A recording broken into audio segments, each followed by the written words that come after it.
Call to order the meeting of the Verona Plan Commission on Monday, March 4th, 6:30 p.m. We'll begin with the roll. Commissioner Manley. Here. Commissioner Bear. Here.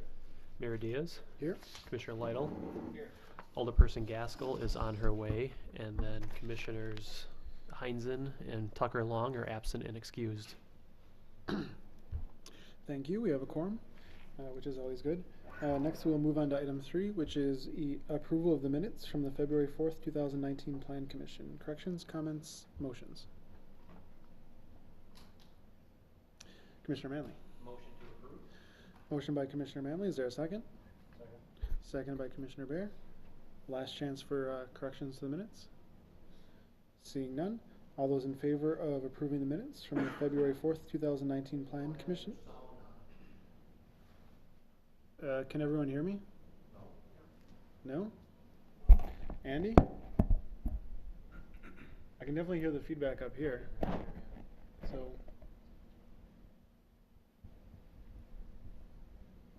Do you want to go? Did he say it's on? Is this better?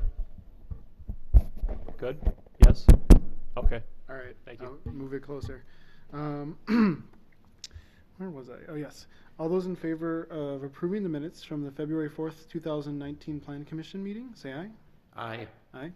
And that motion passes. Next up, we will move on to item 4, which is a public hearing regarding the precise implementation plan amendment for a plan unit development known as Festival Foods to be located at 660 Hometown Circle that would allow for the construction of a 67,177 square foot grocery store. Before we get into the public hearing, Mr. Sayer, if you'd like to give us a brief overview. Thank you. This is a request tonight for a precise implementation plan, a PIP, that would allow for the construction of a Festival Foods grocery store immediately east of the Farm and Fleet. This is the last step of the plan development process. The plan development process is a 4-step process. We have step 2, which is the concept plan. Step 3 is the general development plan. And step 4 is the precise implementation plan, where a public hearing is required before the Plan Commission. The Plan Commission then makes a recommendation to the Common Council, and the Common Council ultimately acts on the project, whether to approve it or deny it. If approved after the PIP, the applicant can obtain building permits and then start construction. So for the Plan Commission purposes tonight, this is a recommendation to the Common Council. Thank you. And with that, I will make a motion to open the public hearing. Is there a second? Second. Seconded by Commissioner Bear. All those in favor of opening the public hearing regarding the PIP, say aye. Aye. Aye. Opposed, no. And that motion passes. So we are in the public hearing stage for the PIP for Festival Foods. If anyone would like to make a public comment on that, now would be the time to do so. Hello, I'm Kurt Mauer from Commercial Horizons, here representing Festival Foods. We've got Aaron Aspenson from Festival Foods and Grant Duchek, who's our civil engineer. We're here to help you and answer any questions you may have. Thank you. Any other members of the public wishing to speak on this topic?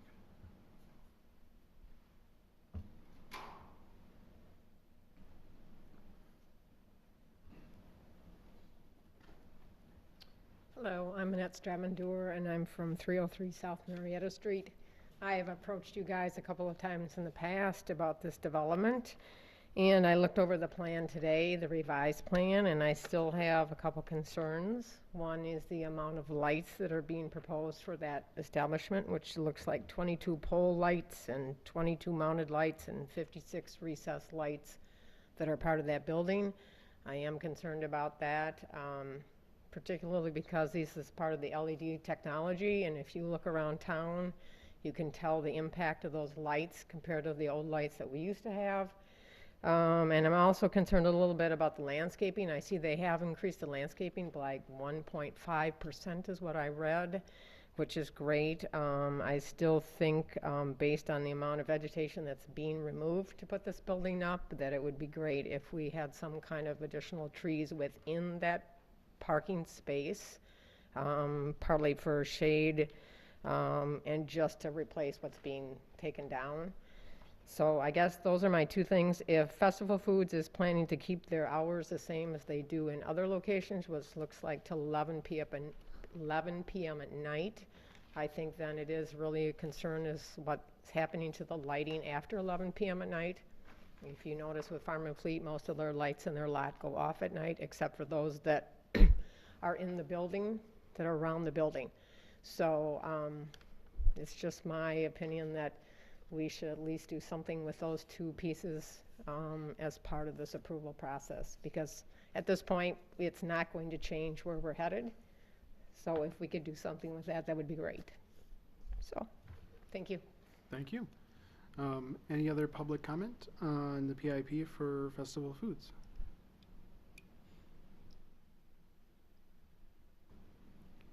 Last chance for public comment. Seeing none, a motion to close the public hearing would be in order. I'm going to say Commissioner Lytle, I think. Is there a second? Second by Commissioner Bear. All those in favor of closing the public hearing, say aye. Aye. Opposed, no. The public hearing is closed. Mr. Sayer.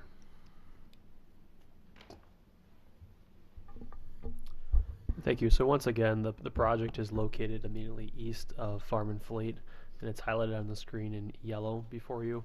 This is a project that's been before the Plan Commission multiple times. We actually approved the development back in November of 2017. Ultimately, Festival has made some changes to the building facade, and those changes need to come back and get reapproved. We did have an initial review of the changes at the last Plan Commission meeting, and generally at that meeting the Plan Commission didn't have any concerns with those changes. So the request tonight is to amend that previously approved PIP, which then ultimately takes Common Council approval. The building itself, or the site itself, hasn't changed that much since the last review, or actually even the approval that we had in 2017. The project has gotten slightly smaller. The store was reduced by 719 square feet. They also reorientated the parking. There was additional parking that was approved in the northeast corner of the site. That parking has been relocated to the western portion of the building. The staff doesn't have any concerns with that parking being shifted on the property. Otherwise, generally, the parking and the site plan is relatively the same. There is now a kind of a cutoff here with traffic movement coming down that aisle. In the past, this was actually a dead end here, so they've turned that into a through movement to just improve the functionality of the parking lot. The design of the building is different than what was approved initially. That's why it's back before you. The approved design in 17 is on the screen above. The proposed design is on the lower part of the screen. The new design has more of a modern look to it. Generally, it does blend well with the Farm and Fleet building, which is to the west. They continue to use high quality materials. This is an outdoor seating area that was previously approved, and they continue to maintain that outdoor seating area. We did talk about at the last Plan Commission meeting a bike rack along this entrance as well. They have added that to the site plans, and staff appreciates that. And then once again, just some additional views here. Staff has no concerns with kind of the changes they've made to this.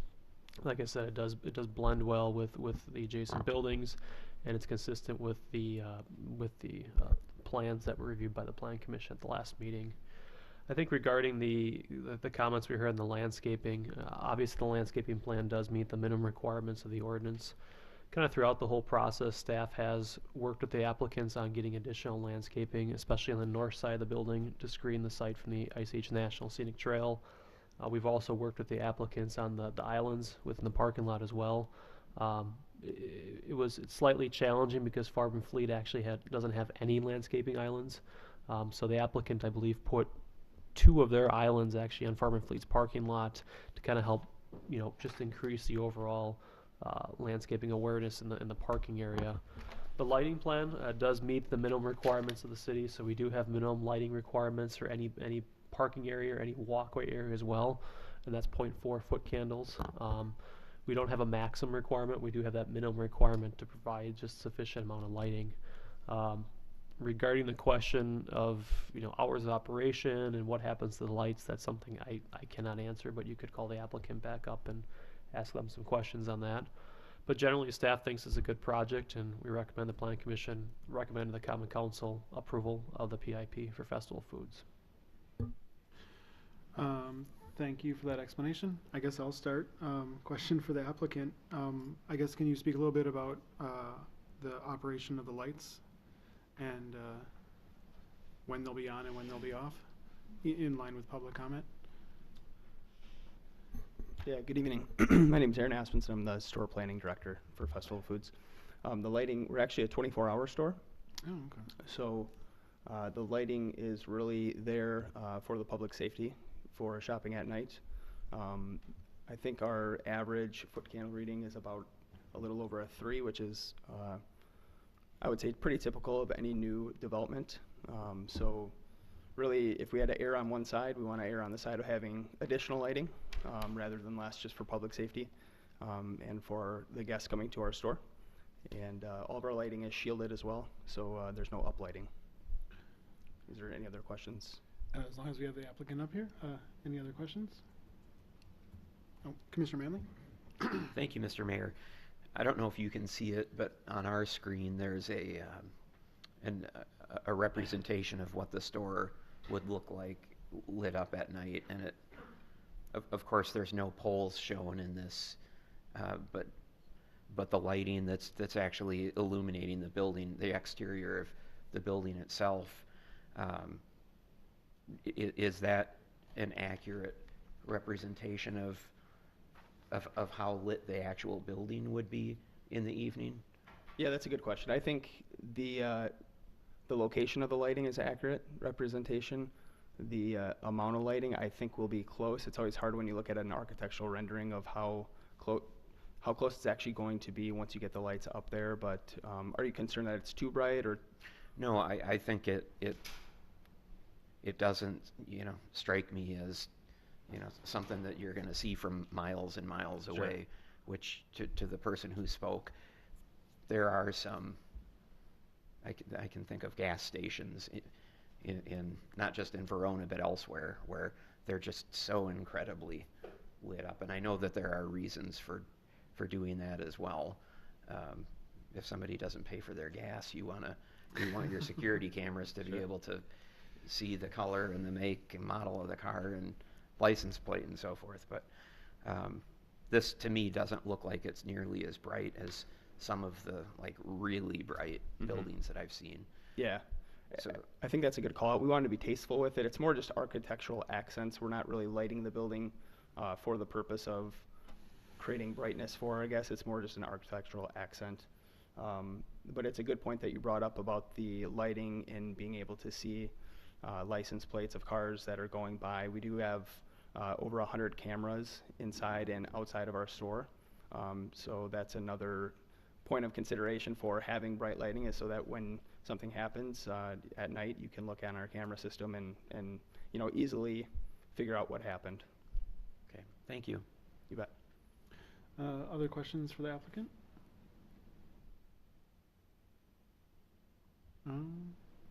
I'll ask another one.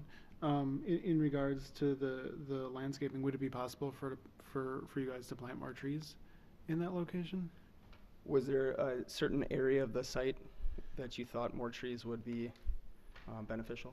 I'm going to ask, what about the parking lot? I know that's probably the most difficult spot to put in extra trees, but would it be possible to put in a couple islands with some 15-foot trees? Yeah, I believe you have the.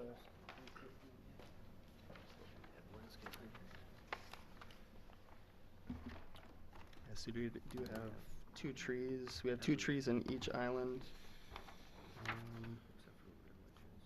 Okay, so yeah, looks like there's a couple shorter trees up on towards the front of the building, but the rest of them have 2 trees per island for the most part. Would it be possible to get another island or 2 in?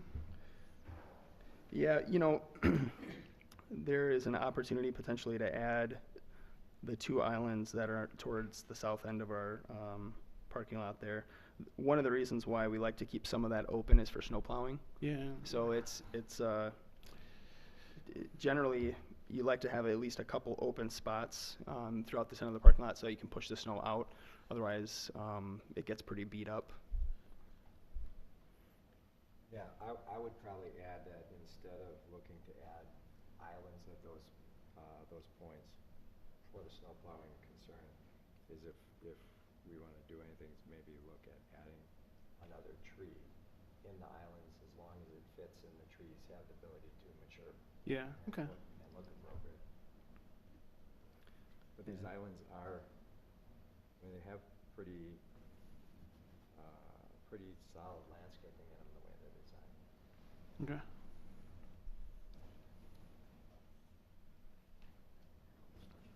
Yeah.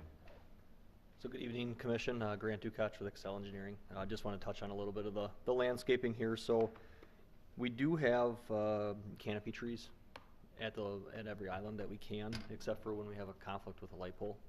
Obviously, that tree and a light pole don't go well together, given the branches could block some of that lighting and conflict each other. So that we've strategically, located all of the canopy trees in the parking lot in any available space that we can.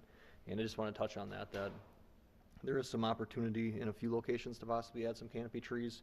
But as Kurt noted, obviously if there's an issue with that tree maturing, if we have too many trees in an island, they're going to prohibit the growth of each other as well. So, I think our islands are going to provide some reasonable shade in the parking lot and throughout the space.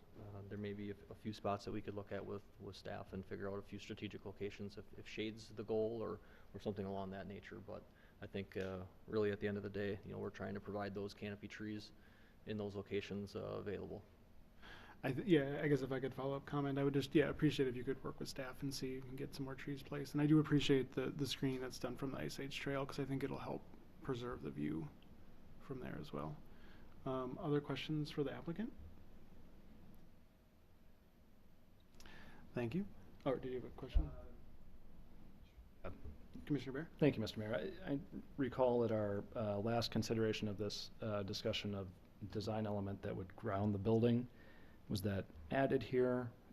Was it discussed with the applicant? So a question, I guess, for both staff and the applicant. I think the general impression I took away from the meeting, and the applicant correct me if I was wrong, but I think the impression I got from the Plan Commission is the Plan Commission was generally supportive of kind of the design that was shown to the Plan Commission last time. Okay, thank you. Commissioner Lytle? Yeah, I guess in the view that Adam has pulled up here, we sort of show the boundary of the site and the parking lot in a darker gray. It seems like greater opportunity to add some trees would be just at the very north side of Hometown Circle. And it looked like on the other page there were some trees identified. I don't think any of those are existing trees, though, are they? They would be new planting there. Is the question in regard to just north of Hometown Circle, in between Hometown Circle and the proposed parking lot? Correct. Correct. Okay. We are proposing 5 canopy trees. Okay. In that green space, and it appears 2 to 4 would be a medium-sized tree, as crabapple. Okay. Growth tree. It seems, at least from this view, that you have more real estate to work with to potentially add some landscaping trees, large or small, there, as opposed to trying to. I think I share your concern that if you shove 3 trees onto one of those little islands, they're just going to be competing with each other and they'll grow that much slower. So general comment is just to consider that south border of the site as well for additional tree planting. I think that's possible. I think we can work with staff and come up with an idea along that southern border of the property. More of a boulevard planting of trees. Every 40 feet have a canopy tree, so it's more presence. Is that the idea that you're? I think so. I think it serves to sort of create the transition from one site, from the road to the site. Okay. Thank you. last chance, well, not last chance, but any other questions for the applicant? Oh, Commissioner Manley? Thank you. Looking at the landscaping plan here, I just want to make sure that I understand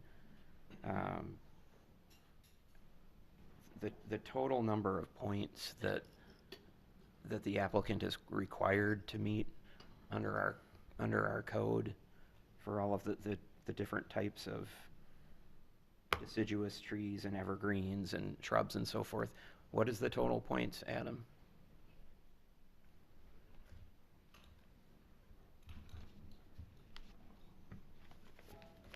Because it,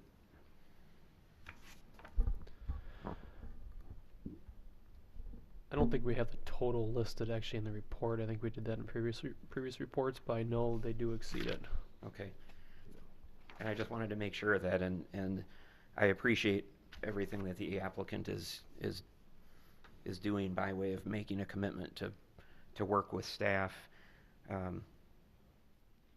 But I guess to my thinking, if somebody meets the terms of our ordinance, then they've met the terms of our ordinance. And if we want to change our ordinance so that this type of a project would require more points, then I think we ought to consider doing that. But I just think that as a city, I think there's an interest in wanting to make sure that we hold everybody to the same standard, and if somebody meets the standards that we have set, whether it's landscaping or some other requirement, that we ought to be satisfied that the requirement has been met. Having said that, again, I appreciate that you guys are willing to work with staff and go perhaps even a bit further above and beyond what the ordinance requires. But I just think, maybe we want to look at our landscaping point system and require more if that's what we think might be appropriate. Mr. Sayre? Yeah, they're about 1,500 points above where they need to be. Ballpark. So on their landscaping actual sheet, if up in the far right corner, it walks through we have 4 different point areas. You look at the street frontage requirements, they're exceeding that by approximately 160 points. Pavement, which is based upon the impervious area, they're exceeding that by approximately 100 points. Building foundation areas, a point requirement, they exceed that by 25 points. And in the building floor area, they exceed that by 1,300 points. And part of that, exceeding that was working with staff on the landscaping islands and also the screening on the north side of that site. Any other questions? Commissioner Lytle? Yeah, I think the philosophy I've taken for plan unit developments are that we work cooperatively with the applicants to try to create the most attractive, most highest and best use of the site. And so my suggestions regarding the potential for adding landscape points through trees sort of is in line with the fact that here we have a site with a lot of existing trees, and so maybe a set point standard isn't necessarily the best approach to use, say if you were building on a site that had already been grassland for the last 50 years, as opposed to a site where we're trying to restore some of the native feel of it. So again, I don't think we're far off here. It's just a matter of responding to some public input and seeing where we can add where we can. Thank you, Commissioner Lytle. Other questions for the applicant? Thank you, guys. Thank you very much. We're excited to be here. We are back on the PIP topic. So questions, comments, potential motions? Commissioner Lytle. One more probably for the city engineer or Adam. I see in the staff report the discussion about lighting intensity at the property line of the site, and whether we've had experience in Verona with certain lighting types or certain fixtures creating more glow at night than others. It seems like the light fixtures that I've seen as part of the packet are really intended to minimize that, but you know, just confirming first off that based on the modeling that we are at the required light levels at the property boundary, and then the type of lighting proposed, whether it does meet the intent of minimizing glow up in the sky. Sure, I can kind of speak to that. Mr. Monpass can jump in if he'd like. So we have the minimum requirements in the parking and in the walkway areas. Then we also have a maximum requirement at the property line as well. So the plan does conform to that. The only location that it does not conform would be along that western property line, because it does share that parking area with Farm and Fleet. You know, the types of lights that you see typically in the city, these are LED lights. Pretty much everything is going LED. I believe Farm and Fleet has high pressure sodium, which are the orange type color lights. Alliant is in the process of swapping out a lot of the lights on the street poles in the city to that LED light. So typically when the ballast fails or the bulb fails, they'll come in and swap those out now to LED. Everything is going LED. The design of these lights, as the applicant indicated, are downward facing, so it's mostly a full cutoff light, so you don't get that light glare, that light pollution. But you know, I think in general, as you look at a lot of these newer projects, that LED light, in my opinion, does a better job of casting that light versus the high pressure sodiums in the past that would just seem like it would just spill everywhere. So I think the lighting is getting better from a technology standpoint, and just overall, it seems to be improving, just because it's not what it used to be even 10 years ago nowadays.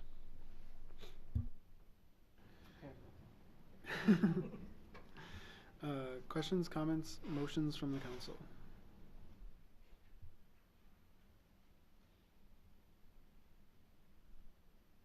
Commissioner Manley. Thank you, Mr. Mayor. I'll make a motion that the Common Council approve the precise implementation plan for Festival Foods. Motion by Commissioner Manley. Is there a second? Second by Commissioner Bear. Anything to add, Commissioner Manley? You got a motion on the floor? Questions, comments on the motion?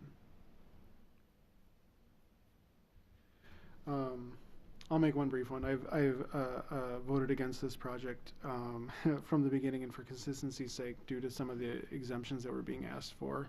But it's pretty clear I've been outvoted on that. I don't expect that to be different tonight. So I'm gonna continue to stay. Excuse me. I'm going to continue. I'm going to vote no on it again tonight for consistency's sake. But I do want to say I really appreciate the work the applicant has put in to put a good faith effort in for some of the trees and to work with the community.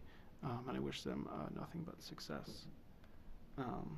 With that, last chance for discussion.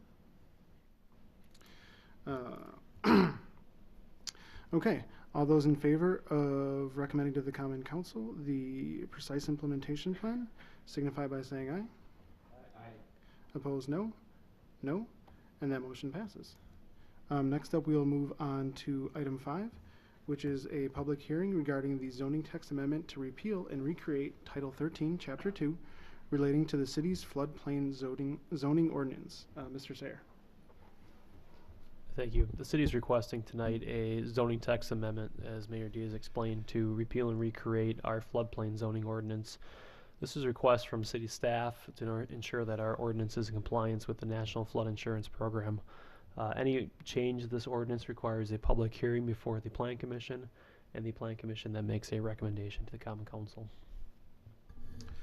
Thank you. I will make a motion to open the public hearing. Is there a second? Second by Commissioner Manley. All those in favor of opening the public hearing on the zoning text amendment signify by saying aye. Aye. Aye. Opposed, no. And we are in the public hearing. If anyone from the public wishes to comment on the zoning text amendment to repeal and recreate Title 13, Chapter 2, now would be the time to do so.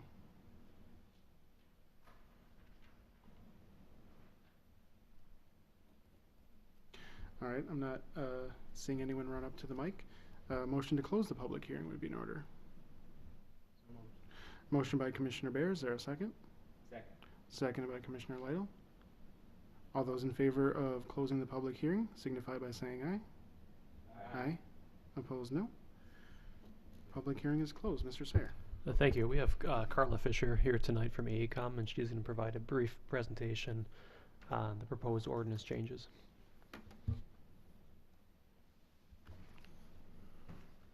All right, thanks, Adam. So I just was going to go over kind of what the changes are here, and just sort of a little background on this ordinance. It's the floodplain ordinance, so there's nothing to do with stormwater with this ordinance. I know there's been a lot of discussion about stormwater, but I just want to make clear that it just pertains to the floodplain here in the city. So here in the city, there's mapped floodplain for the dry tributary to Badger Mill Creek, and then Badger Mill Creek itself, and then there's just a little bit of the Sugar River floodplain that's within the city at this time. And so the floodplain zoning ordinance regulates development within the floodplain. So I guess, you know, I worked with Adam and Catherine to basically update the city's ordinance to follow the state's model ordinance. So that's put out by the DNR, and the DNR provides really good guidance, and they've been very helpful. They've reviewed all the changes that we've made. We basically took their model ordinance, put it into the city's format. We added some additional letter of map revisions that the city has had. So where there's been approved changes to the mapping, we've added that in.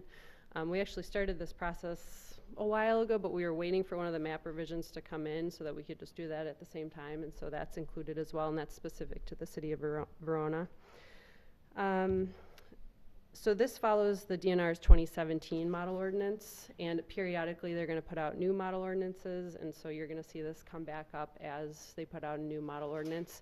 The other time you're going to see this ordinance come back up is if there's another letter of map revision within the city, which happens regularly, and those would just be a small update. So a couple highlights. The old ordinance allowed up to a 1/100th of a foot increase in the regional flood elevation, which is the 100-year flood. Now there's basically a no rise requirement, so it's technically 0.00, and that's a federal requirement, and so now the ordinance will follow that. The ordinance would provide some more detail on what minimum data is required to sufficiently study a waterway. So if someone wanted to do some work within that floodplain in an area that isn't allowed by the ordinance, it says exactly what they have to do in order for that to be approved. It adds an expiration of 180 days to the floodplain permit. I think previously we had a year in there, but that's federal floodplain management requirement, so that's been updated. And it updates the floodplain penalty amount to $50 a day. It was anywhere between $250 to $500 a day, but there's actually a state statute that limits that to $50 a day, so we updated that as well. And there's been a number of different changes. There's quite a few changes here, but those were just some highlights. So I think that's really it. If you have any questions, I can answer those. I have the ordinance with me on my computer if anyone has anything really specific, but I'm guessing it's going to be general. Any questions on the floodplain amendment? Commissioner Manley. Thank you, Mr. Mayor.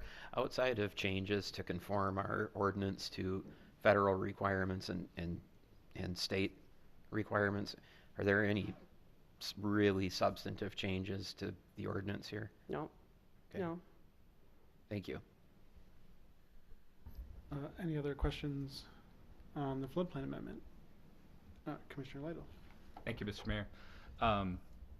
So I don't know if we have a guesstimate on the number of properties that are subject to or fall under the floodplain ordinance in the city. I want to say it's like maybe 11 or so, or I think more.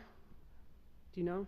It's going to be more than that because the properties along Badger Mill Creek, I mean, it's Sure, yeah. it's pieces of a lot of properties. From a substance standpoint of which ones are directly impacted, it's probably closer to that 11 number where it's actually potentially a structure impact versus Okay. Dane County has a lot of land along the Badger Mill Creek. And just FYI, it doesn't change any of the boundaries. Mm. So there's no like new study that's been done with this either. So, not having read through every red line change, if I'm a property owner, am I subject to new requirements or in how I use or develop my property? And if so, is there a way to get the word out to them that the ordinance that they were under previously no longer applies and their new ordinances? So they still, really it's the same areas that would have been regulated before. So if they were gonna develop in so there's two zones. There's a flood fringe in the city, which is developable with some standards. There's the floodway that's really not developable without additional studying. So if you were in the flood fringe or your property was in the flood fringe, you still would have been subject to the rules. Would they slightly maybe have changed? Maybe a little bit, but it's not like you're all of a sudden subject to rules that you wouldn't have at all been subject to before, I guess, if that answers your question. Yeah, I have no idea whether the situation would come up, but if someone purchased their property, had plans based on prior regulations associated with the flood fringe, and then moves out on those plans to be surprised by the fact that this ordinance has changed. I don't know that we're required to do any sort of notification of those property owners like we do with a development project, but is there an effort the city should make to make them aware of it, other than just, I'm assuming this will get published as a ordinance change somewhere? Yeah, I think from staff standpoint, the changes they look like a lot, but they're minor. And the fact that this is going to be coming back probably every, probably 2 or 3 years, at least once every 5 years. I don't see it as an issue for that reason, that they're pretty small. If there ever was a substantive change that drastically impacted, numerous properties, I think at that point, I think we would want to notify those property owners. But I think in this case, it's pretty minor what we're talking about here. Great. Just wanted to ask the question. Commissioner Manley? And just to be clear, the federal changes and the state changes would be applicable to any property owner anyway, regardless of whether or not our ordinance reflected those. That's correct. Yeah. Thank Yeah, you. and just recently we've been basically managing to these standards because we're required to. So in the absence of substantive changes outside of those, which you said there aren't any, nothing that we do is really impacting a property owner in any way other than that state or federal law has already done. That's correct. Thank you. Yeah. Other questions from the Planning Commission?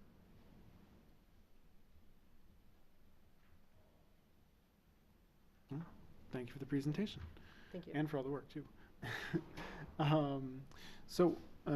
Questions, comments, potential motions on the zoning text amendment? Commissioner Bear. Thank you, Mr. Mayor. I'll move to recommend to the Common Council approval of the repeal and recreation of Title 13, Chapter 2, relating to the city's floodplain ordinance. Motion by Commissioner Bear. Is there a second? Second. Seconded by Commissioner Manley. Anything to add, Commissioner Bear? Any further discussion on the amendment? Seeing none. All those in favor of recommending to the Common Council the zoning text amendment to repeal and recreate Title 13, Chapter 2 relating to the city's floodplain zoning ordinance, say aye. Aye. Opposed, no. And that motion passes. Next up, we'll move on to item 6, which is discussion and possible action regarding an initial review of a proposed 7,000 square foot building to be located at 505 to 507 Bruce Street. Mr. Sayer.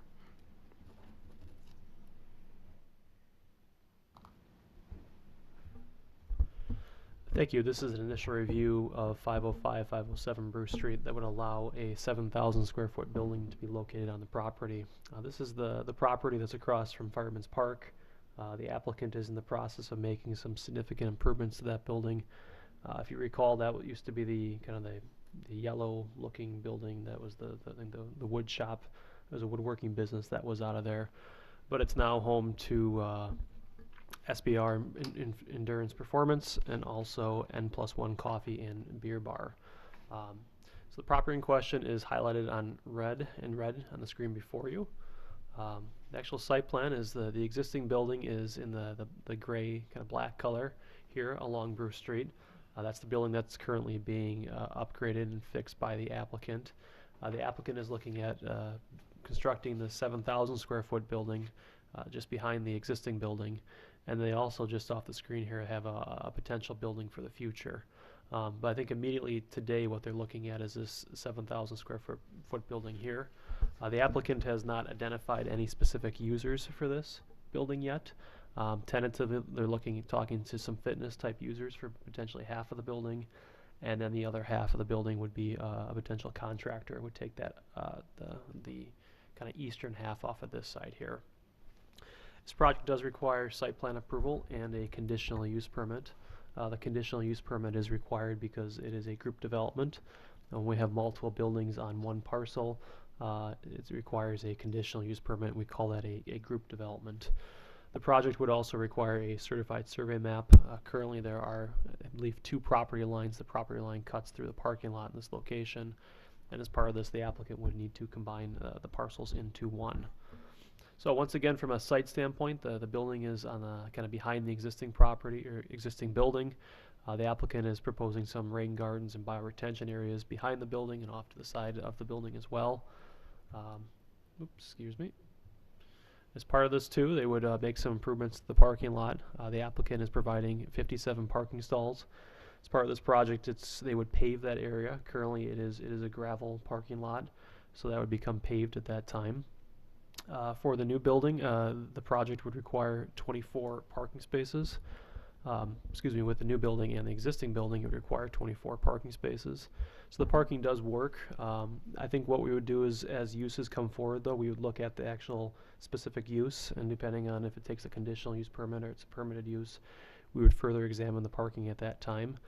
This site would require shared parking, a shared parking agreement between the buildings and probably the existing tenants in there. There's no way around without sharing that.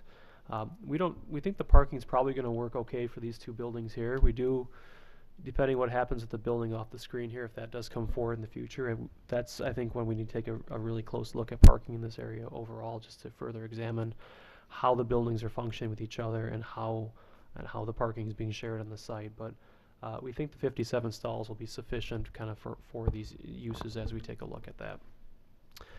We've talked about this before, but the property is in the floodplain, so this would require the applicant to have the building to be located with the lowest opening, and that would be 2 feet above the flood elevation. So we've made the applicant aware of that requirement. That is, once again, a requirement of our ordinance, but it's also a requirement of the DNR and FEMA as well. The design of the building, the applicant is proposing to use a CMU block, which is in this gray color on the lower part here. There'd also be metal roofing on the top. There'd be windows along kind of the north elevation, along all the elevations. And the south-facing side to be lap siding that would be gray, along with some additional daylighting windows as well. One comment from staff is we'd recommend the applicant use some type of brick or stone material to kind of dress up the front of the building. They're currently putting some new siding on the building along Bruce Street that has some color to it. We'd recommend, trying to get some color on this building as well. This is, obviously a very gray-looking building. If we can get some color to it to kind of blend with the changes they're making in the front half of it, we think it would probably blend quite nicely. Staff initially doesn't have any concerns about putting an additional building on this property. We're happy the applicant's making improvements to the site. So with that, staff recommends the Planning Commission review the submitted materials and provide feedback to the applicant. The applicant is here tonight, and he'd be happy to answer any questions that you have. Thank you for that explanation. Questions, comments regarding initial review? I'll start. I think it looks like a great project, and I'm happy to see people investing in the city.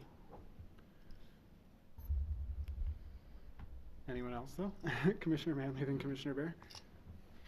Thank you, Mr. Mayor. I echo that, and I'm generally a proponent of requiring just a little bit more in terms of architectural materials, as Mr. Sayer noted. I would possibly, be willing to be a little bit more lenient on this type of a building because it's in an industrial park and it's set back behind another building that actually, with the improvements that are being done, looks pretty darn nice. So I guess I don't have real strong feelings one way or the other on staff's recommendation to have more, to add some stone or decorative material.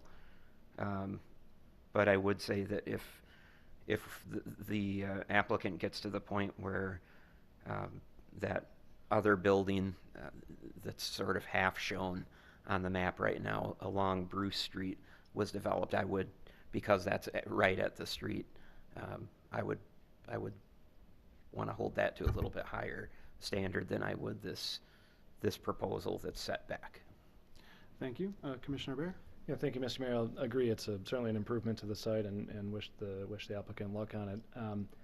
I'll disagree there, and I think that some design elements would be helpful blending with the front of the building. We're while in an industrial park across the street from our flagship park, about to be newly updated with our splash pad and other improvements. So a neighborhood feel, I think, would be helpful. And looking to the site, looking to the future of the site looks great, and hopefully we can continue doing things here. Thank you. Any other comments from this side of the room?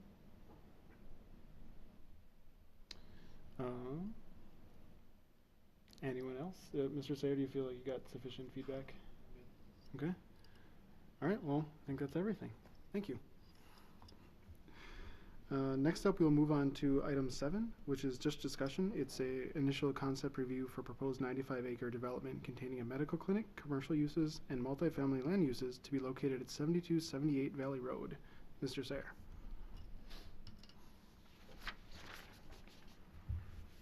Thank you. So this is an initial concept review for a 95-acre development along Valley Road. The property in question is highlighted in yellow on the screen before you. Valley Road abuts the site along the south, 18151 abuts it on the north, and then it has a small piece along Pale Eye Street, which is also State Highway 69. This is a property, the site itself, what the applicant's looking at is, once again, we have 18151 along the north, Valley in the south, State Highway 69 in the east.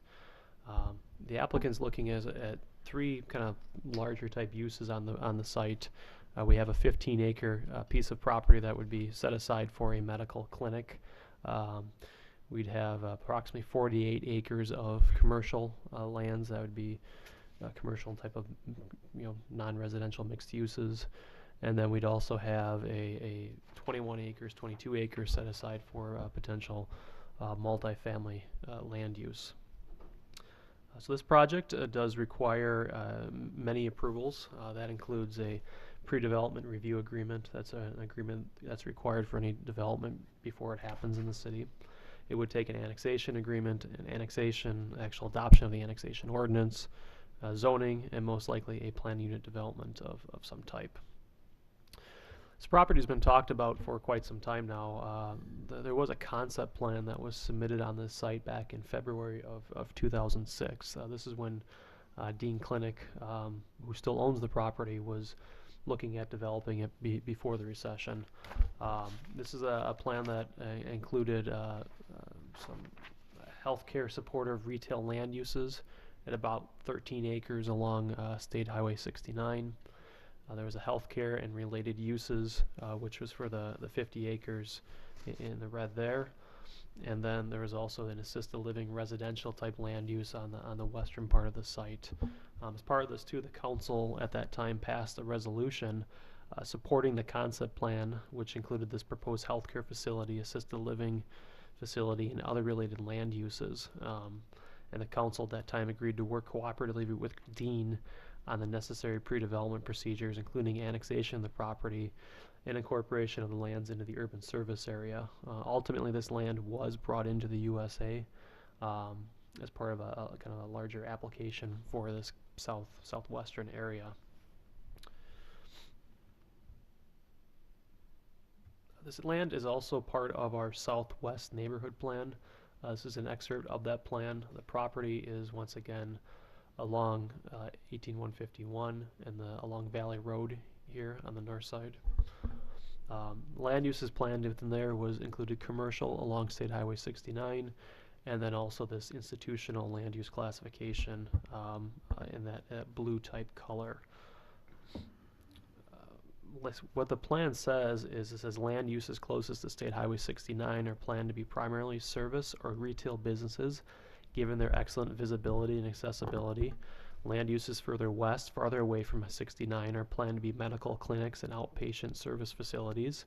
And land uses farthest west and closest to the Sugar River Watershed State Natural Area are planned to be institutional residential in nature, such as assisted living facilities, community-based residential care facilities, residential care apartment complexes, nursing homes, memory care facilities, or similar residential institutional land uses. Alternatively, the westernmost portion of this sub-area may be developed for residential development that is not targeted to specific segments of the housing market, such as seniors. So the intent of the plan in general was looking at commercial uses along the front half, looking at some type of medical use, and then ultimately looking at some type of residential land use as you transition towards the west there. So I think in general, from a overall planning standpoint, what the applicant is looking at tonight with that commercial, medical, and residential land use is generally consistent with the actual text of the document. It may not match what's on the actual map, but when you actually read the text of what the city was looking at that time, we do think it's generally consistent with what the applicant is proposing here tonight. Looking towards kind of access and connectivity, one large component of this is obviously how do they get access to the property. There is a potential overpass road that is planned through this site that would ultimately connect into the road the school district is constructing as part of their project. The city, as part of their agreement with the school district, has land set aside for the potential future right-of-way for that road to make that connection. We've asked the applicant to kind of make sure they plan for a road that could potentially accommodate that ultimate connection in the future. I will say the one challenge as we kind of take a look at that road is, the big question is, what happens south of here? Our current plan shows that as non-residential, but obviously the Plan Commission has had conversations over the past year and a half of potentially looking at that as residential. So that road over 18151 is a piece as this land develops that we're going to be having to look at a lot closer. The second kind of item that needs to be looked at this area long term is just what is the best connection to State Highway 69. The Wisconsin Department of Transportation has access control on State Highway 69, so they have access control to approximately a point kind of south of Pine Row Road, where they've purchased actual access rights as part of the highway projects in this area. So we currently have two access points that are available. We have Valley Road, and then we also have this Pine Row Road as well. As from a staff standpoint, long term, Valley Road, as this area develops, the access needs to be moved to the south. When that happens, how that happens, I think is going to be dependent upon, as we look at this development, as you look at a TIA, as we kind of look at the scale of development happening to the south. But ultimately, that long term, that access point most likely needs to get moved to the south, just because this point here is going to be too close to the kind of interchange at this location here. We've kind of shared some of the comments from DOT with the applicant. That's a process that staff would have to work with the applicant on and WSDOT. But that's an item that would have to be worked through ultimately by the city and ultimately by the applicant. And upon the creation of that traffic impact analysis, that TIA, a lot of the details on kind of how the roads function will come out of that actual analysis and study. Utilities this area, as I said, the property is in the urban service area. Utilities are currently located kind of where the A and the O in Paola IR. The applicant would need to extend utilities as part of this project to this site. So once again, the applicant's looking at kind of 3 different types of uses out here.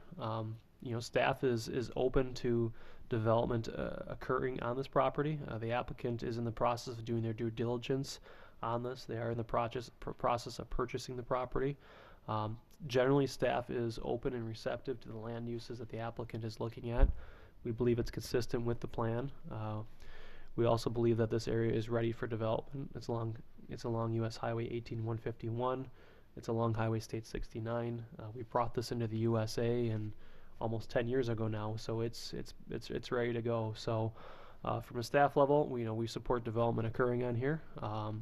There is no action tonight by the Plan Commission. This will also go to the Common Council next Monday as well for feedback and discussion. There will be no action by the Common Council as well either. So this is the opportunity for the Plan Commission to provide feedback to the applicants. They are here tonight. I'm sure they'd be happy to answer any questions from the Plan Commission, but once again, there is no action. This will go to the Common Council for continued discussion next Monday. Thank you for that explanation. Questions, comments from Alder Gaskell? Yes, Adam, can you just give clarification? I'm looking at page 6 in the packet. It's under figure 4. It's talking about, I don't know if this is the initial pass that this was talking about, large retail, large scale hotel. Is that?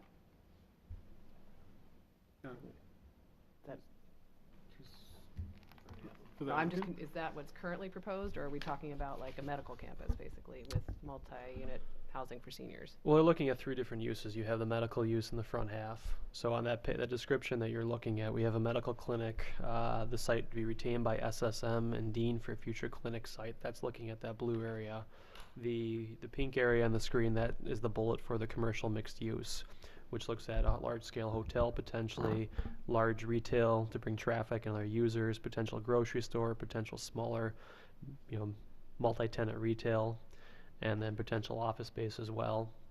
And then the last bullet point, which is that 3rd bullet point, is the multifamily, which would bring up to 500 to 700 apartment units potentially in this location. And is that the proposed order for development? I can't hear what she said. The proposed order for development? I'm sorry, what? Is would the multifamily be coming on last? We what's don't the have a phased Okay. plan yet. If you could introduce yourself. Oh, so. sorry, Paul Molinaro, Vice President with Walton Enterprises, and Kurt Welton, President of Walton Enterprises. Thank you. We don't have a development timeline on what pieces would go first. I think what you see there are some concepts that we think would be viable. We still have to go out to the market to see what users would be interested in the site. We've started having some of those discussions, but aren't at a point to know exactly where this is going to land.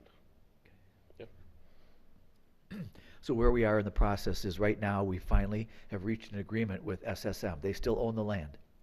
And we are in a position to be able to acquire it if we feel that it makes sense.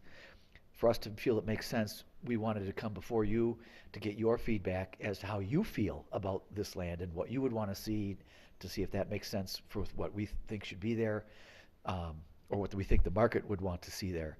So we're still trying to put together, in our own heads, what would happen out here and what the city of Verona would want to see, and does that make sense with what the market is trying to do? And if it all makes sense, we would move forward with this. But we haven't acquired the property yet. We have it under contract. And so we're trying to figure out what it is that you guys want to see. And so as much feedback as possible, the kind of questions that you want answered, this is the kind of thing we're looking for right now. But we don't have any deals inked with anybody for anything out there. It's just, we just finally got the deal inked with SSM that we can acquire it if our due diligence, doesn't uncover too many issues.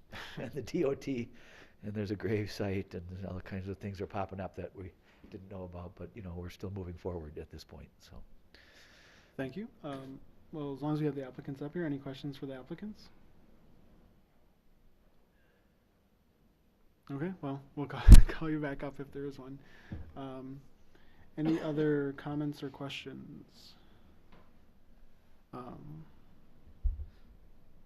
I'll go myself, and then Commissioner Manley. I think I'm looking at the medical use clinic. I think that would be great. I think we need another medical facility in Verona. I think that would be really good. Mixed use and potentially small scale retail I think that would also be great. As far as retail goes, I'm definitely open to commercial there, but like not a big box store. That's a bad location, in my opinion, for a big box store, because it would draw people out of the city. Multifamily, depending what it looks like, that might be okay as well. And I would, this is just me personally, but I would love to see an office building, a potential, something that could provide jobs for people in the city would be nice. Commissioner Manley. Thank you, Mr. Mayor, and I guess I would say I'm largely in agreement with the mayor's comments. The only thing I would say is that, and I do agree that, consistent with the policy direction that we set years ago, that this is an area that's very appropriate for commercial. I'm not sure, like a big box, agreed that I don't know that this is a great place for a big box for a variety of reasons, but I do think commercial development, given its proximity to the bypass, that this is a great place to do something like that. I agree with the comment about medical facility, and in particular, if we could have an urgent care clinic in Verona, that would be wonderful, because if you look at, I think the nearest urgent care facility might be on Mineral Point Road, the UW Health one there by Westtown Mall. In terms of the multifamily, I think that multifamily could be a good location for multifamily. The one thing the one comment I would have about that, and that I would ask you to consider, is that the intensity of having 500 to 700 units of multifamily, that's a lot, especially when we look at some of the other projects that we've already approved that have quite a bit of multifamily that haven't come online yet. So that I guess would be my first concern, is how much multifamily is too much. But the other thing is just that, if my calculations are correct, we'd be looking at 21 to 27 units per acre, which would be really, really intense multifamily. And I think that I would rather see a mix of multifamily and maybe even a transition to single family in this area. I think one of the concerns that I have as a plan commission member is that we're to the point now where we're looking at quarter acre lots in our city that are selling for a minimum of $130,000, and then going up from there. And I think a big part of it is because our inventory is pretty low, and there just aren't a whole lot of other options. And I think if we had perhaps a little bit more competition in the market for single family homes, as well as more inventory for single family lots, we could likely bring that price for a lot down to something that's a little bit more affordable than starting at $130,000. So just something for you to consider as you're looking for feedback. Other comments from the Plan Commission? Commissioner Lytle. So I'm trying to understand in my head the access and how we could increase access over time. You talked about an overpass, a new overpass. I assume not an interchange, an overpass only here. In addition, I'm going to throw out some questions, and you can hopefully just take them at the end. I'm assuming there are a certain level of improvement we can make with the existing configuration of Valley Road and Highway 69 before we have to go to the DOT for a major reconfiguration of that intersection. And then I'm also assuming, given that the land to the west isn't going to be part of the city in any reasonably future, there's not much in the way the roads are configured to the west for us to create a western access point. Sure. So the first question is that the overpass that would kind of head north towards the high school, no, that would not be an interchange. It would just be an overpass, potentially a road connecting to the high school. Regarding the certain level of improvements under the existing configuration, yes, we do think there is some a level of improvements. That's one of the questions from the applicant kind of to staff as well of, okay, what do you think could be tolerated out here? And that's what's going to be generated by that TIA, that traffic impact analysis of figuring out, okay, what point when development happens out here, at what point is it going to kind of tip the scales that we think that something needs to be done here, and whether at that point the alternative of relocating this is a viable option, or do you start looking at what you have and what you can kind of configure to make that work? And there's a couple options out there, and probably the immediate one that could come to mind would be potentially a roundabout type configuration. Has been done in these types of situations where you have intersections that are in close proximity to interchanges. So we do think there is some type of level, I don't know what that is, but there is a level of something that could happen there. The last one, yes, land to the west won't be part of the city, so we do kind of stop at the blue line here. The rest of the land west of there is in the town of Rona. The town of Rona could have some potential development occurring west of here. I think that's probably looking at what they've been doing lately, there's a good chance that that's going to happen. What's the scale of that? I don't know. I don't think we get a good west connection ultimately out to the next interchange, which is just west of Epic. I think that's Highway G, if I recall correctly. I don't think we're going to get a good western movement there, but if we do, great. But most likely, most of that traffic is going to head east, down Valley, and ultimately to 69, because most people are usually heading east versus heading out towards Mount Horeb and Dodgeville. Thank you for that. Other comments or questions from the Plan Commission? Commissioner Manley. Thank you, Mr. Mayor. Just one question about the, as it's shown on this map, the realignment of Valley Road with the yellow dashed line. That area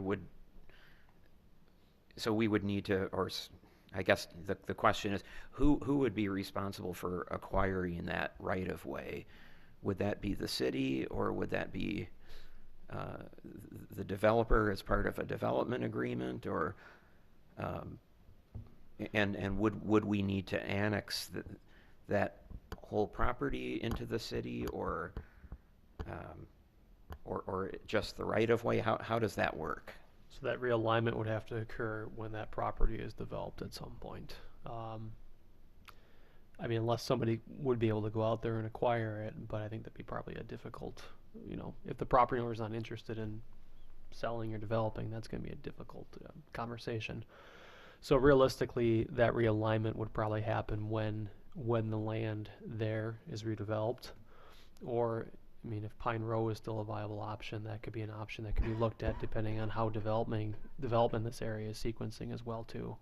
I think it's probably unlikely for this developer and other developer to go out and just buy that strip of land from that property owner. But most likely that would happen when that land actually develops at some point, which the timing of that is unknown. Thank you. Other questions or comments from the Plan Commission?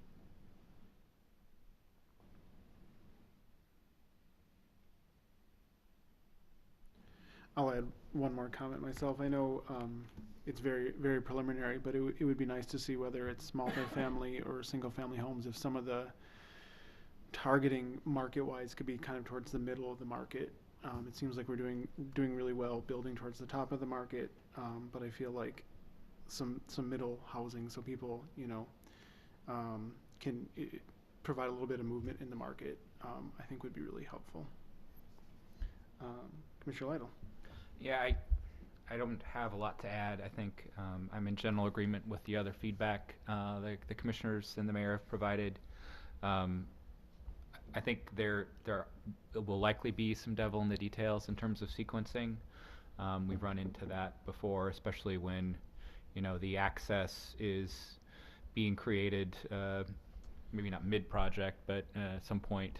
So, you know, we want to be smart about that. So you can get the tenants you need to create a base there, but without having them be in the middle of a construction site the entire time. So I think otherwise the feedback that the other commissioners and the mayor have given, I generally agree with. Last chance for comments from the Plan Commission.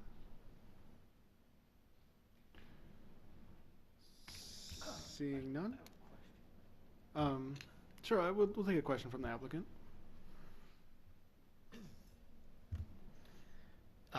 We hadn't really looked at the economics of single-family homes, but if that's something that the city of Verona would like us to take a look at, I guess my question is, especially if we're going to make these more affordable and not just really expensive, you know, lots, because that's easy to do.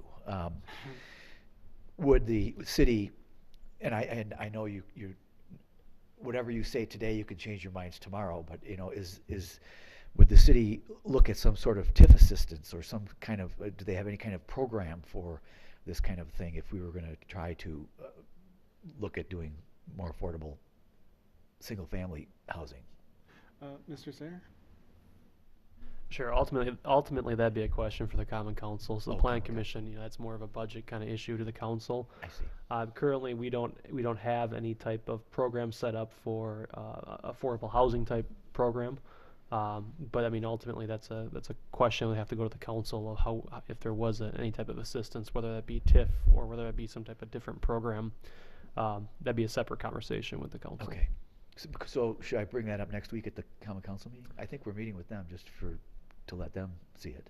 You can bring it up. I mean, I guess my general advice to the council would just be that's a separate conversation, and that's a function of also just what the project is and you know, how the project from a dollar standpoint, and then also the but-for clause having to meet from a state statute standpoint. That but-for, without the TIF request, the project wouldn't happen. So I mean, it's a more complicated answer, and that's something as you kind of get into it, you know, we can continue to discuss.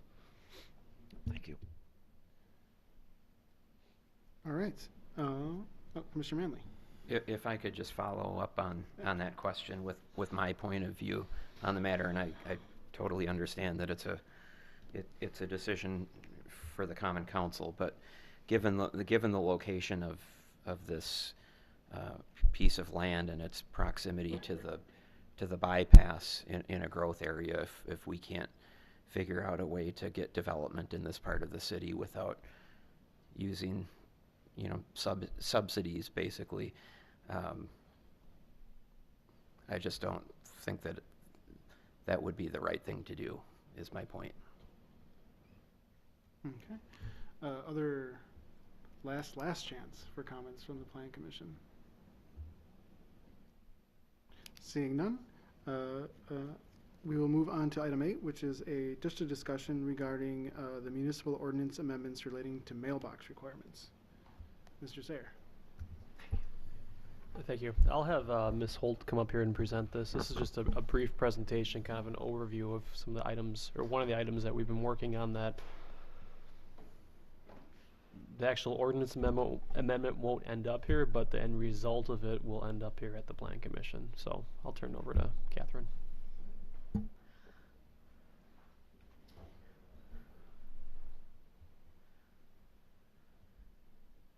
So in 2012, the United States Postal Service updated their Postal Operations Manual, which focused on taking single mailboxes and putting it into cluster mailboxes to help with delivery service and their postal service cost overall, trying to consolidate that.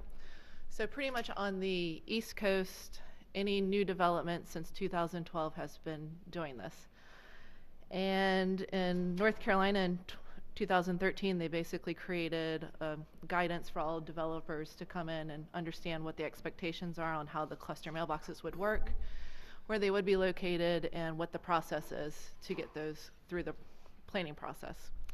In 2017, the Milwaukee Postmaster sent staff an email that basically said, hey, it's coming to the Midwest now, and we're all going to be doing cluster mailboxes for new development. So basically, we already have some in the city of Verona. We have several in Cathedral Point, Scenic Ridge, at Kettle Creek North. They have the clusters, which are like 2 to 3, and I saw some the other day that were 4, all on one post. But the ones on the slide are the ones that are pretty much all over the East Coast, where a lot of them are in the right-of-way and the terrace area, and they have sidewalks going up to it. Several new developments have HOA, homeowners associations, where they have basically your complex for the swimming pool and your mailboxes with a roof over top of it, trash receptacles, lighting. But that's also where they don't have a lot of snow. So we've been looking into doing this because we're having more and more new developments coming through. The Postal Service has asked us to start getting people to do this. Paulo Road was the last one where we had to go back after it was approved to figure out where to put a cluster mailbox. And that subdivision has 11 lots on it. So right now I think there's only one resident inside the house right now. So right now with the snow, you can see you can climb over the snow pile to get into it. That is not in the right of way that I'm aware of. It's hard to tell right now with the snow what's right of way and not.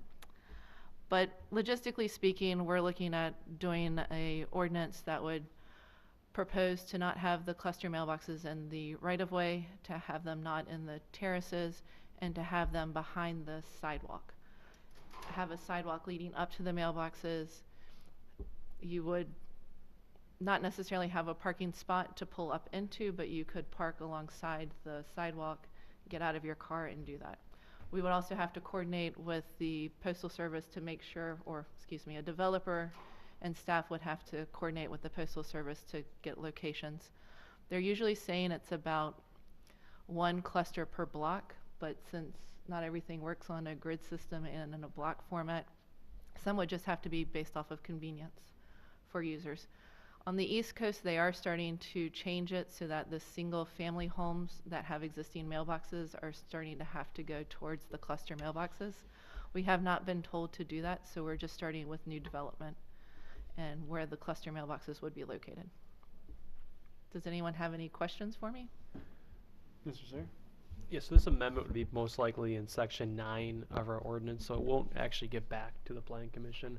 But as Catherine kind of said, the point of this is that you're going to start seeing on plats these small little outlots that are going to be, they're going to be odd looking, but I mean, they're going to be these little outlots, and the intent of that is to set those up as that's the location for these cluster mailboxes that they could then dedicate the ownership of that lot to the HOA. And the intent of this is, from a city standpoint, is 1, we don't want the liability if it's in the right of way. We don't want the responsibility to clear the snow. And then long term, we don't have the budget to, when these get knocked over, they fall apart, we don't have the budget to replace these. You know, currently if our plow hits a mailbox, our Public Works Department goes out there and replaces that mailbox. If we hit one of these in the right of way, it could be at least $5,000 or thousands of dollars. So I mean, from our standpoint, we're still kind of ahead of this. We're kind of behind it. We're trying to stay ahead of it by trying to get an ordinance in place that's going to clarify. Yes, we recognize that we have to do this, but we're going to try to accommodate them in a spot that in the future won't harm the city by any means. So, and the big reason we want to take this to the Planning Commission is you won't weigh on the ordinance change, but as you kind of see these plats coming forward, as you see us talking to developers, this is an item that's going to come up a lot. It's going to come up a lot because we're going to have to require developers to show where they're putting these, and there could even be some debate of, well, where is it going? Is it going adjacent to a park? Is it going adjacent to a commercial area?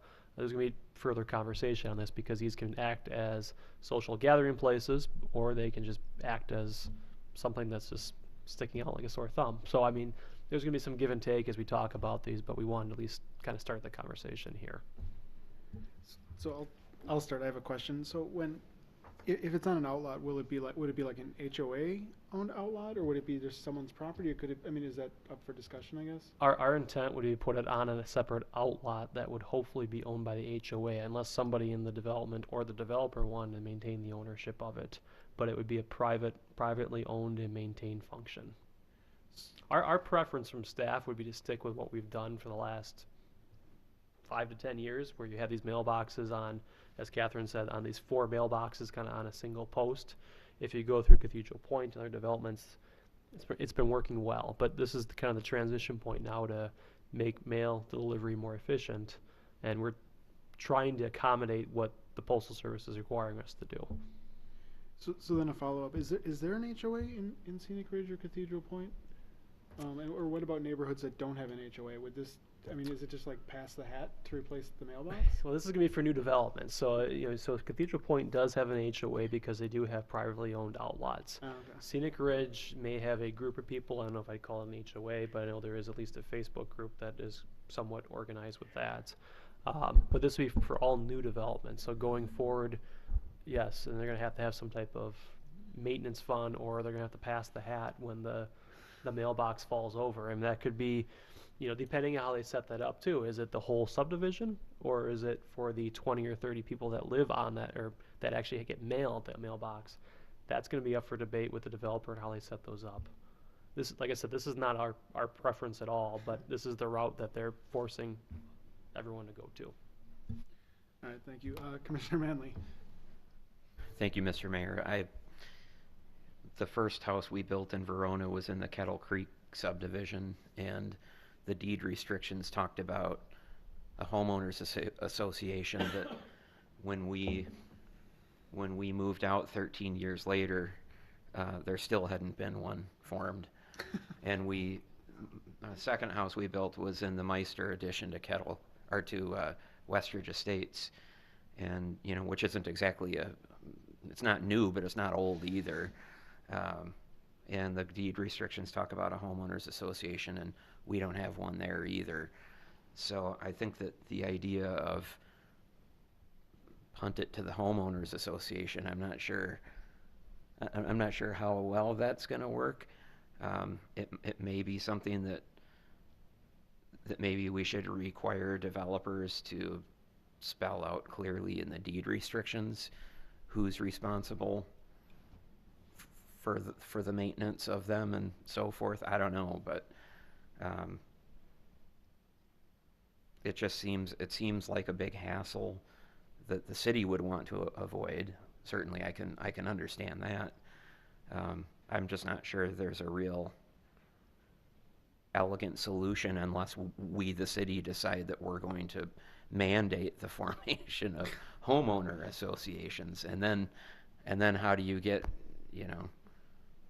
ensure that dues are being collected and so forth. I don't know. It seems like a mess, I guess. And they're just raising the price of stamps too, so I guess that's the kind of return on service we're getting from our postal service, but I don't know. I don't. Good luck to the Common Council. That's all I can say. Other comments from the Plan Commission? I know I guess it's a question for staff. I know we haven't done special assessments, I don't think, often or ever really, and I don't really like them, because I feel like if it's public, it's coming out of public funds. But on the other hand, I guess, in line with what Commissioner Manley said, how do we really want to mandate an HOA needs to be created, and then do we have oversight that they're properly spending their dues, that they have like somewhat reasonable democratic structures, and at some point do we provide so much oversight that we're actually doing it ourselves?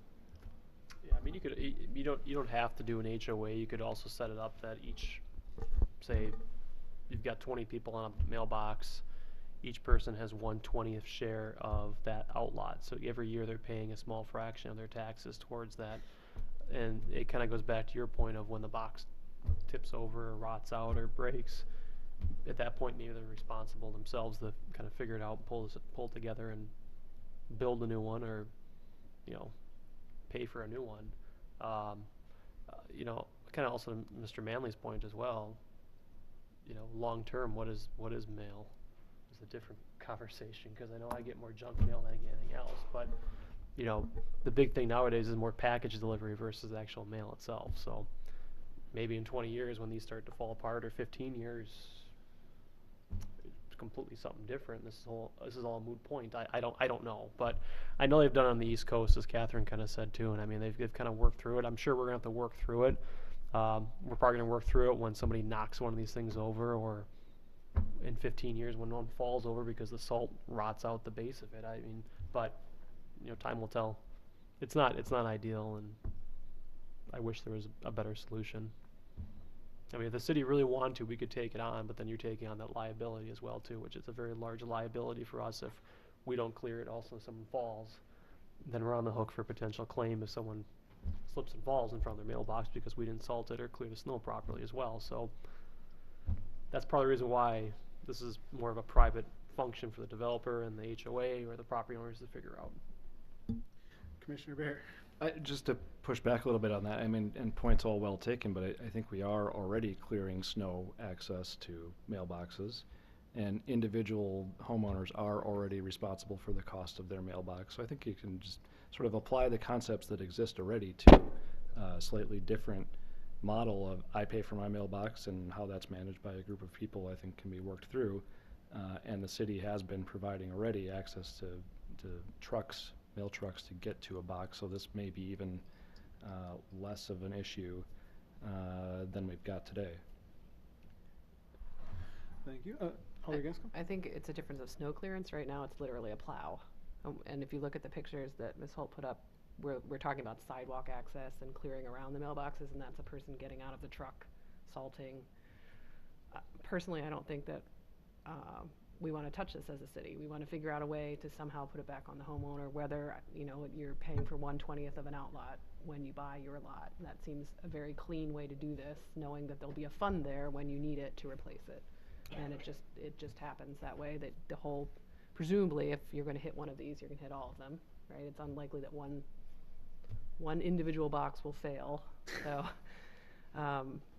I would really like to make this as clean as possible with us having the least amount of liability here.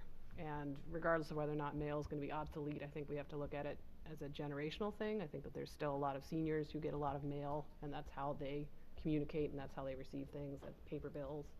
So just because some of us are using, electronic mail, we need to be cognizant of the fact that hopefully people will be able to age in place a little bit longer, and that mailboxes are going to be around for a while. Commissioner Lytle. I guess I'll just chime in. Maybe I get to wear the grumpy old man hat, but I mean, essentially we're asking neighbors to work together as neighbors. And, maybe that got done a lot more 30, 40 years ago, and now more it's, I drive into my neighborhood, I go to my house, and maybe I see my neighbors occasionally. But I agree with what Alder Gaskell said, that, the city shouldn't be the keeper of this process. And I tend to be optimistic enough about people and their neighborhoods to say, there's always going to be the neighbor who slacks. There's always going to be the neighbor who's first out there to clear it or paint it or whatever. But hopefully if they're living together in the neighborhood, they can find a way to take care of this, whether it's through an HOA or whether it's through some other mechanism.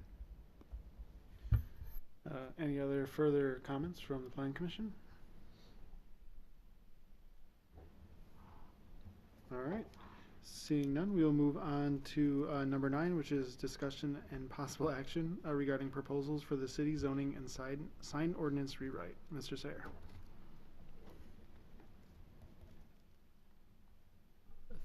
Thank you. So the city, we put out our RFP for our rewrite of our zoning and sign ordinance, and we received 4 proposals back from that RFP. One proposal was rejected because it was incomplete. And then we did select 2 firms to interview, and those firms were Grafe and Husel, Levine, Ansel, Glink.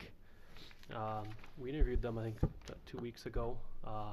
And our recommendation, based upon the interviews and based upon the what was provided, is we're recommending to go forward with the proposal from Husel, Levine, Ansel, Glink, and that's based upon what they submitted in their proposal, and also kind of working through the interview process with them, and also based upon just the reference check that we did on them as well too. They have a strong background.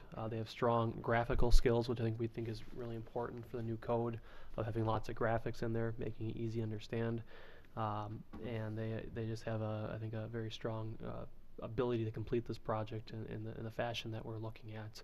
So on the screen before you is kind of just their general kind of process of what they laid out, of just looking at the initiating the project, having some stakeholder involvement, talking to the Plan Commission, talking to staff, potentially having some smaller group meetings, trying to flesh out what the bigger kind of issues are, then working through those issues, identifying kind of what kind of needs to be done, then drafting district standards for the actual zoning part, then drafting development standards, which is more of the kind of performance standards that we have. That includes potentially landscaping and lighting and things we talked about tonight. And then looking at the actual application and the procedure process. And then finally, the actual final draft of the ordinance being presented to both the Plan Commission and Council and any other type of public group that is necessary. So we think what they can provide us is going to be high quality. This is a long-term document. The current code is more than 20 years old. So this is something that I think is very important to the city long-term, because once we adopt this, it's probably going to be around for a while. So we did have both proposals were included in the packet, both the proposal from Grafe and Husel. But with that, staff does recommend, the Planning Commission recommend that the city accept the zoning and sign ordinance rewrite proposal from Husel, Levine, and Ansel and Glink. This will go to the Finance Committee on Monday for just discussion, more from a budgetary standpoint, and then it will ultimately end up at at a future council meeting as well. Thank you for that explanation. Questions, comments, potential motions? Mr. Mayor. Alder Gaskell. Adam, it looks like they're on an 18-month timeline. Is that, in your opinion, reasonable? Or are we, looking at maybe 2 years? I thought 18 is a good goal to set. So I know Grafe looked at a 12-month timeline. Husel's at 18 months. We initially thought about 18 months to 2 years was appropriate. So we think that's reasonable. And then, is there opportunity to pull out changes as they come, as they package them, to approve them individually, or is that we are doing the whole plan? I'm just thinking, we might have a lot in the next 18 months that would be relevant to this that will get approved under the old code versus the new ordinances. So I'm just wondering if there's opportunities for something innovative and we feel like it's going to be relevant immediately. Can you pull it out and approve it, or is it one-time deal? That's a good question. We didn't ask him that question. I mean, I'm sure if there's something significant that we really wanted to grab and take and use, we could probably find a way to do that. We can also talk with them about the timeline if they wanted to move that up. I think a part of that was, depending on the level of public involvement and just that process of not trying to shortchange that. I think they're somewhat concerned about that too. But we can go back and have that conversation with them as well too, and see if there's ways that we could adjust if need be. I think even just looking at how they're organizing it, if there's something that occurs as staff that would be useful to have front-loaded rather than one of the last things that occurs, if they're willing to shuffle that around, that would be great, I think. Commissioner Lytle. So I'll admit to not being familiar with either of the firms that make up this partnership. Through the interview process, through reviewing their project experience, they've worked together. I mean, they're two very different focus for the firms, but this isn't the first time this team has worked together on a project of this type. No, so with Husel Levine, that's the planning side of it, and Ansel Glink, that's the legal side of it. So what we wanted to do in this process, because there have been a lot of changes in the case law, especially in Wisconsin and elsewhere, and especially with the Supreme Court ruling on signage in general, when we wrote the RFP, we wanted to ensure that the legal review was being kind of done on the planning consultant side, not so much on the city side. And that was from a cost standpoint of, if we had a bigger question for our attorney, we could take those one-by-one questions to him versus saying, here's the draft ordinance, just give us a review of it. So these two firms work hand in hand together. They kind of work as a team. They've done lots of projects together. Even during the kind of the interview process, they were kind of, you could tell there was a pretty good working relationship between both the kind of the legal side and then the planning side as well too. So we had no concerns about them working together at all. Cool. That's super encouraging. Alder Gaskell. Where are they out of? Chicago. And is it a fee not to exceed that includes mileage, or is mileage an add-on? I believe it would be their fee or what they quoted us on, and with the meetings they've identified here, that'd all be included in there. Thank you. Further questions, comments, motions from the Plan Commission? I should just say this is a recommendation tonight, then ultimately the council would be the one who would be ultimately approving if we go with them, when we have the contract actually drafted. Commissioner Lytle. Thank you. I will make the motion. We recommend the council approve the proposal from that 4-person last name firm for the city zoning and sign ordinance rewrite. I'll second that.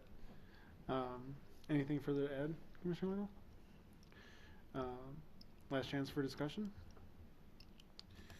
All those in favor of recommending to the Common Council to accept the recommended proposal for the city zoning and sign ordinance rewrite, say aye. Aye. Aye. Opposed, no. That motion passes. It'll go to Finance Committee next. We're on to item 10, reports and comments from the Planning Department. Mr. Sayer. Sure, I just have a couple things. I think we're still up. One thing that we are just taking a look at is potentially making some updates to our park ordinance. And part of this is kind of being driven by just some of the requests that we've had recently with looking at what we accept and don't accept as potential parkland dedication.